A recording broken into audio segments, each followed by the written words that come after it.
Hey everybody, video here for you today. We'll get back to some things that I'm a little more comfortable talking about. My longtime viewers know I've talked a lot about ancient America. Well, I think it's just important to be thorough with your channel, talk about places that people don't know about, that aren't as popular as the greatest mysteries out there. We all like talking about the Sphinx and Atlantis from time to time, and some true mysteries. But sometimes the obscure is just as important to me as the popular mysteries. So today we're going to be talking a little bit about ancient America and the way it really was. But what if your teacher told you in school the way things really were, and there was actually more pyramid type structures in the ancient United States than there was in Egypt? Well, let's go down to Evansville, Indiana. This is Angel Mound State Historic Site. And immediately you can start seeing these ancient structures and what these look like before time and vegetation covered them up. Well, they had stones, they had gravel, they had clay.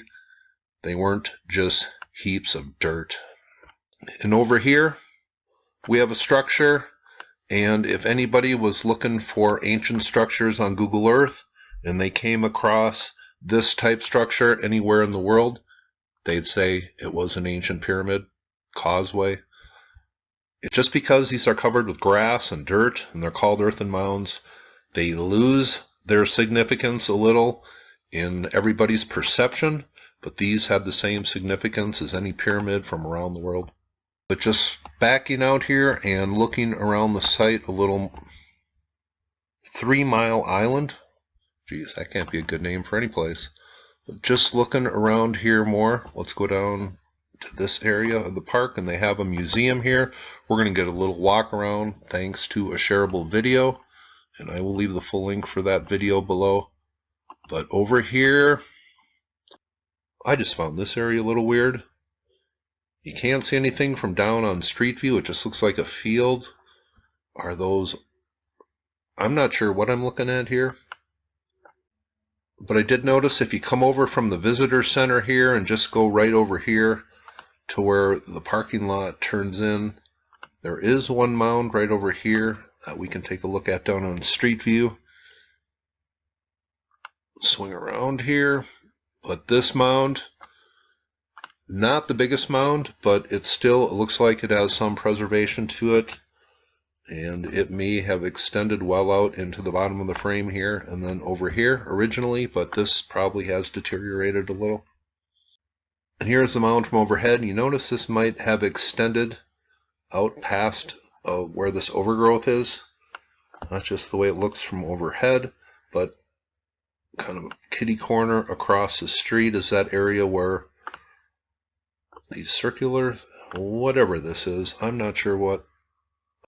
And then here is that area, and then in the main part of the park, once again, we have a series of mounds, some big, some small, and then we have some here that look fairly unique as far as this series has gone, but Angel Mounds is just one of those places. Doesn't get maybe a lot of attention, but certainly in this series, it'll get a video from me. We have ancient pyramids all across America here.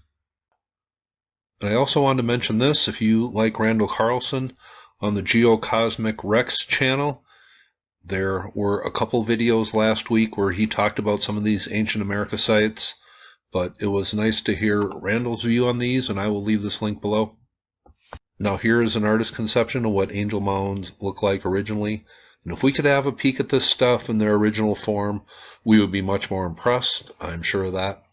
And based on research and what they found here, they did some reconstruction of some walls, and this is what they theorized they look like. So we have these structures inside here that were basically pyramids, no different than pyramids we find elsewhere, maybe made of a little different material, but walled-in cities and pyramids. Now here is a website, Friends of Angel Mounds, and they do a pretty good job here of doing tours and giving out information, and I will leave this website below.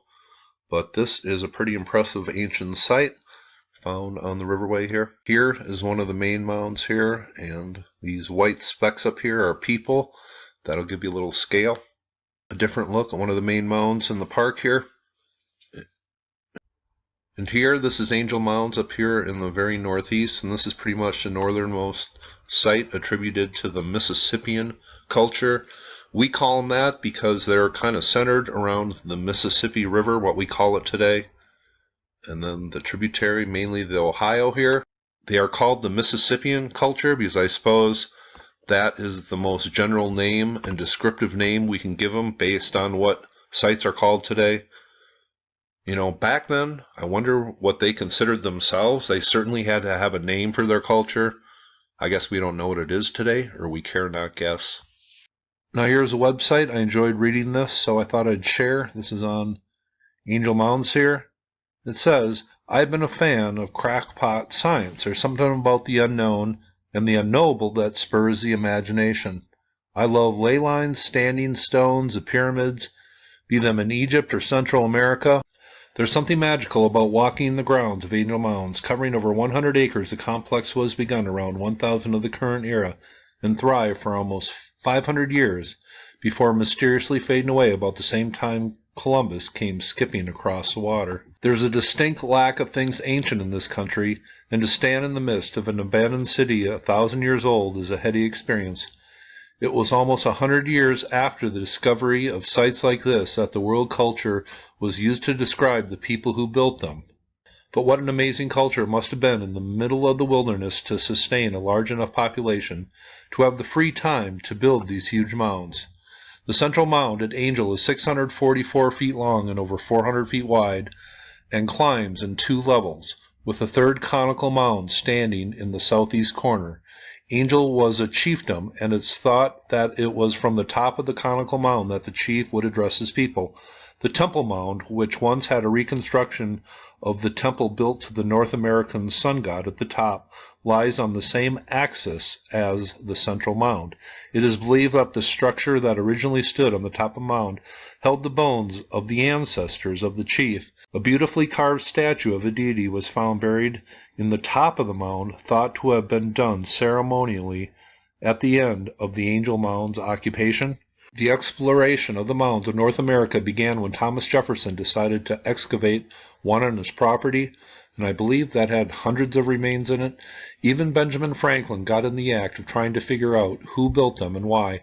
For a long time, many people believed that there was a golden age on this continent when an advanced civilization built these amazing cities. Magic lives on in these sites. The keys to truly understanding the mound builders and their cities like Angel Mounds, Cahokia, and Kincaid Mounds in southern Illinois might never be found. Then again, perhaps all it takes is seeing the landscape at the right angle, in the right light, and like Alfred Watkins discovering ley lines stretching across the English countryside, it might also come into focus. The focus might be cracked like an old teacup, but for me, the key to history isn't just the facts, but it's also the imagination, which drives us to look deeper for answers.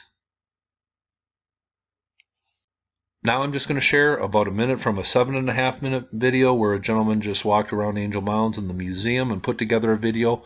I will leave the full link for that video. It only has 15 views, but it's made shareable. So we always appreciate that, and we let that guy know how much we appreciate it. But here's just a minute from that video, and then I'll take you out at the end.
But Evansville, Indiana, near the Ohio River, they say these are 1,000 years old. Could they go back farther? Maybe, but sometimes what actually happened is good enough for me.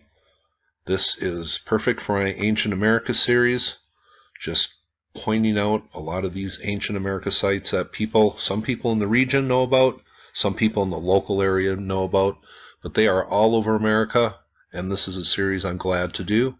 Check out that Randall Carlson video, and you all have a very nice day.